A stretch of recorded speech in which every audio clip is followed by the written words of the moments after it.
உலகம் முழுக்க வாழ்ந்து கொண்டிருக்கிற எனது உயிருக்கு நிகரான தாய் தமிழீழ உறவுகள் உங்கள் அனைவருக்கும் வணக்கம். உலகத்தில் எந்த இனத்திற்கும் இல்லாத ஒரு பெரும் மகிழ்ச்சியையும் ஒரு பெரும் துக்கத்தையும் காலம் முழுக்க தந்து கொண்டிருக்கிற மாதமாக இந்த நவம்பர் மாதம் நம்மளுடைய தமிழினத்திற்கு வாய்த்திருக்கிறது. என்னுடைய தாய்க்கும் தாய் மொழிக்கும் சமமான எங்களின் தமிழீழ தேசிய தலைவர் மேதகு பிரபாகரன் அவர்கள் பிறந்த மாதம் நவம்பர் 26.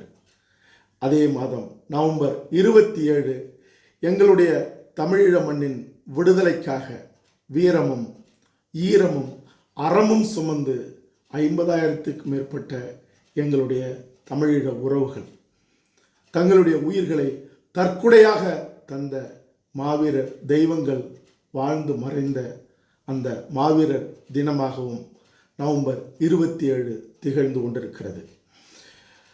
அதாவது அண்ணன் அறிவுமதி அவர்கள், மக்கள் பாவலர் அவர்கள் எழுதிய பாடல் வரிகள் இப்பொழுது என் மனதிற்கு ஆன்மா சிலிர்க்க வந்து போய்கொண்டிருக்கிற அந்த வரிகளை உங்களோடு பகிர்ந்து கொள்கிறேன். காட்டுக்குள் நீப்பட்ட பாட்டையெல்லாம் தமிழ் பாட்டுக்குள் சரம் கட்டி பாட வந்தோம் அப்படிங்கிற அந்த பாடலில், அந்த பாடல் வரிகளில் வல்வெட்டி துறையினில் பல்முட்டும் வயதினில் வீரம் பெற்றவனேன்னு அந்த வரிகள் வரும். ஒவ்வொரு முறையும் நான் சிலிர்த்து போவேன். தன் மண்ணிற்காக 50,000 ஆண்டுகள் வரலாறு கொண்ட தமிழ் இனத்தில் தன்னுடைய அடிமைப்பட்டு கிடக்கிற தமிழீழ மண்ணை மீட்டெடுப்பதற்காக பல்முட்டும் வயதினில் வல்வெட்டி துறையினில் வீரம் பெற்றவனேங்கிற அந்த வார்த்தைங்கிறது எவ்வளவு தூரம் எந்த இனத்திற்கு அப்படி ஒரு பெரும் வரலாறு தொடக்கமாக வாய்த்திருக்கும் அப்படிங்கிறது தான். அதாவது ஒரு பச்சிலம் குழந்தை தன் தந்தையினுடைய விரல் பிடித்து சென்ற அண்ணன் பிரபாகரன் ஒரு 6-7 வயது இருக்கும், கைபிடித்து தெருவில் நடந்து போயிட்டு இருக்கும்போது ஒரு பச்சிலம் குழந்தைய கொதிக்கும் தாரில் முக்கி எடுத்து சிங்கள காடையர்கள் தூக்கி கொக்கொலியோட சிரித்த அந்த காட்சியை பார்த்தபோது, ஏனப்பா நம்மளை இப்படி அடிக்கிறாங்க அப்படின்னு அண்ணாந்து பார்த்து தன் தந்தையை கேட்டபோது, ஐயா வேலுப்பிள்ளை பிரபாகரன் அவர்கள் நாமெல்லாம் தமிழர்களப்பா அப்படின்னு சொன்ன நிலையில் அவர்கள் அடிக்கும்போது நாம் ஏப்பா திருப்பி அடிக்கலைன்னு கேட்ட அந்த சிறுவனுடைய அந்த ஒற்றை சொல், அதில் தொடங்கி ஒரு இளம் சிறுவனாக அல்லது சிறுவனாக இருந்த இளைஞனாக தன் நண்பர்களோடு காசு திரட்டி ஒரு பழைய துப்பாக்கி வாங்கி எதிரிகளை அழிப்பது என்பது அடுத்தது, துரோகிகளை களை எடுப்பது என்பது முதன்மையானதுன்னு ஆல்பர்ட் துரையப்பாவை நண்பர்கள்லாம் புடைசூழ சென்று அவர்கள் பயந்து பின்வாங்கிய நிலையில் கூட நேருக்கு நேராக நின்று முதல் களப்பலி எடுத்த அந்த இளம் சிறுவன் அல்லது சிறுவ இளைஞன் அண்ணன் பிரபாகரன். அந்த நிலையில் சிங்கள இராணுவமும் காடையர்களும் கொலை வெறியர்களும் சுற்றி சூழ்ந்து தேடிய போது, இனி என் வீட்டிற்கு நான் திரும்ப மாட்டேன், ஒரே ஒரு முறை வல்வெட்டித்துறையின் வீட்டை திரும்பி பார்த்துவிட்டு இந்த நாடு தான் என் வீடுன்னு ஒரு முருகன் கோயில் கோபுரத்தில் தஞ்சமடைந்து பகல் முழுக்க தன்னை தேடும் கூட்டத்தையும் எதிரியாக நின்று தேடும் கூட்டத்தையும் ஆத்மார்த்தமாக இந்த மண்ணை இனத்தை மீட்டெடுக்க வந்த எங்களுடைய மக்கள் காவலன், எங்களுடைய அரண் இளைஞர்கள் கூட்டம் தேடும் போதும் இரவு முழுக்க, அதாவது பகல் முழுக்க அந்த முருகன் கோயில் உச்சத்தில் அந்த புறாக்களுடைய புழுக்கள், வவ்வால்களுடைய எச்சம், மூத்திரம், இதற்குள்ள பசியை அடக்கி சிறுநீரை அடக்கி, ஆனால் தன் ஆசையை அறமிக்க இந்த இனத்தின் விடுதலை மனமுழுக்க தேக்கி அந்த முருகன் கோயில் கோபுரத்திலிருந்து பகல் முழுக்க கனவு கண்டு எட்டி பார்த்து தன் இனத்தையும் தன் மண்ணையும் இந்த கோபுரம் அளவுக்கு உயர்த்த வேண்டும்னு அந்த சின்ன வயதிலேயே கனவு கண்டு இரவுல இறங்கி வந்து தன் நண்பர்களை சந்திச்சு ஒரு மக்கள் இராணுவத்தை கட்டி எழுப்பணும்னு அவ்வளோ பெரிய கனவு கண்ட நம்மளுடைய தமிழீழ தேசிய தலைவன் இளைஞனாக அதன் பிறகு அந்த உறுதிமிக்க மனநிலையில் ஒரு பெரிய படையை கட்டி இந்த உலகம் வியக்க வியக்க கப்பல் படை, காலால் படை, விமானப்படை இப்படி அத்தனையும் கட்டி எழுப்பி பல வல்லரசுகள் நிலை தடுமாறி நேர்மை மிக்க ஒருவன் இந்த மண்ணில் தமிழீழத்தில் ஒரு தமிழன் தலையெடுத்து நிற்கிறத, ஒரு தமிழ் அரசு, தமிழீழ அரசு நிலை கொண்டு நிற்பதை பொறுக்க முடியாத வல்லரசு நாடுகள்லாம் ஒன்று சேர்ந்து நின்று அந்த முள்ளிவாய்க்கால் மண்ணில் எங்கள் மக்களை தகர்த்து சிதைத்து சிதறடித்து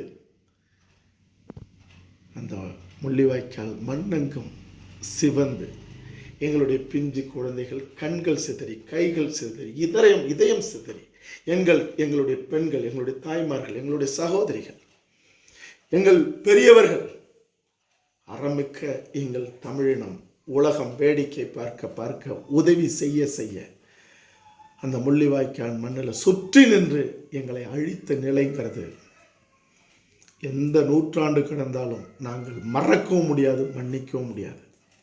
ஆனால் அறமிக்க எங்கள் அண்ணன் மேதகு பிரபாகரன் அவர்கள் கொழும்பை தகர்க்கும் அளவிற்கு அல்லது தரைமட்டமாக ஆக்கும் அளவிற்கு அங்கே எங்களுடைய தற்கொலைப்படை நின்ற நிலையில் கூட ஒரே ஒரு சாமானியர்கள் கூட சிங்கள அவர்கள் சாகக்கூடாது, அதிகார வர்க்கம் தான் எதிரியை தவிர அவர்கள் வீட்டு பெண்களோ பிள்ளைகளோ சாமானிய சிங்களர்களோ இல்லை, நாம் மொத்த பேரும் அழிந்தாலும் சரி அறத்தோடு நின்று போராடுவோம். ஒரு நாள் இல்லை ஒரு நாள் இந்த மண் விடுதலை பெறும், நிமிரும், வரலாறு திரும்பும்னு சொல்லி எத்தனை தளபதிகள் காலம் முழுக்க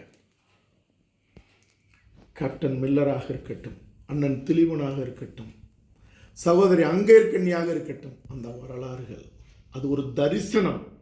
அந்த மரணங்கள் அல்லது அந்த களப்பழி அல்லது அந்த உயிர் கொடை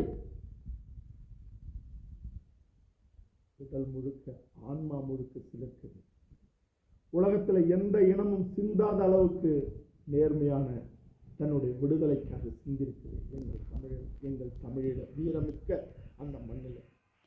ஆனால் இந்த உலகம் 15 ஆண்டுகள் கடந்த நிலையிலும் ஐநாவே ஒத்துக்கொண்ட நிலையிலும் அல்லது உலக நாடுகள் அங்கே நடந்தது இனப்படுகொலை நன்றாக தெரிந்த நிலையிலும் இந்தியா உட்பட இன்னும் கூட எங்களுக்கான சிறு வெளிச்சம் அங்கே கிடைக்கல. எங்களுக்கான தீர்க்கமான தீர்வு எப்போ கிடைக்கும்னு தெரியல.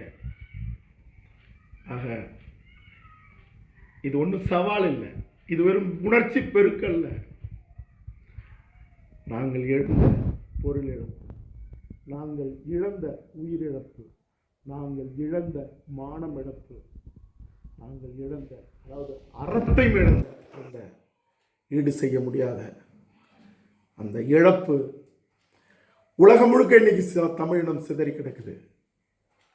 இயற்கை தன்னுடைய சீற்றத்தை எப்போது காட்டும்னு எல்லா காலத்திலையும் அறிவியலாளர் கூட கணிக்க முடியாது. அது ஆழி பேரலையாக இருந்தாலும் சரி, எரிமலையினுடைய வெடிப்பு தெரிப்பாக இருந்தாலும் சரி, அத்தனையும் தேக்கி நின்று உலகம் முழுக்க இருக்கிற இளைய தலைமுறை இந்த உலகம் எங்களுக்கு ஒரு தீர்வு தரும்னு இன்னமும் நாங்கள் அறத்துடன் நம்பி காத்து கொண்டிருக்கிறோம். இதான் உண்மை. இந்த வழியை மனிதனாக இருப்பவன் எவனாக இருந்தாலும், அவன் எவ்வளவு பெரிய அரசை ஆண்டு கொண்டிருப்பவனாக இருந்தாலும் புரிந்து கொள்ள முடியும். எங்கள் அடிவயிற்று பெருவெளியோடு நாங்கள் சொல்கிறோம். அது இல்லாத நிலையில் எங்களுக்கு எங்களுடைய தமிழீழ மண் தமிழர் ஆட்சியின் கீழ் கிடைக்காத நிலையில் அல்லது கொடுக்காத நிலையில் உலகம் முழுக்க இருக்கிற தமிழினத்தின் தலைமுறை ஒரு நாள் ஒன்று கூடும். நீங்கள் கணிக்க முடியாத இயற்கையைப் போல, நீங்கள் கணிக்க முடியாத ஆழிப்பேரலையைப் போல, நீங்கள் முற்றிலுமாக துல்லியமாக கணிக்க முடியாத எரிமலை வெடிப்பைப் போல ஒரு நாள் ஒன்று சேரும். தனக்கான விடுதலையை அது தானாக பெற்றுக்கொள்ளும்.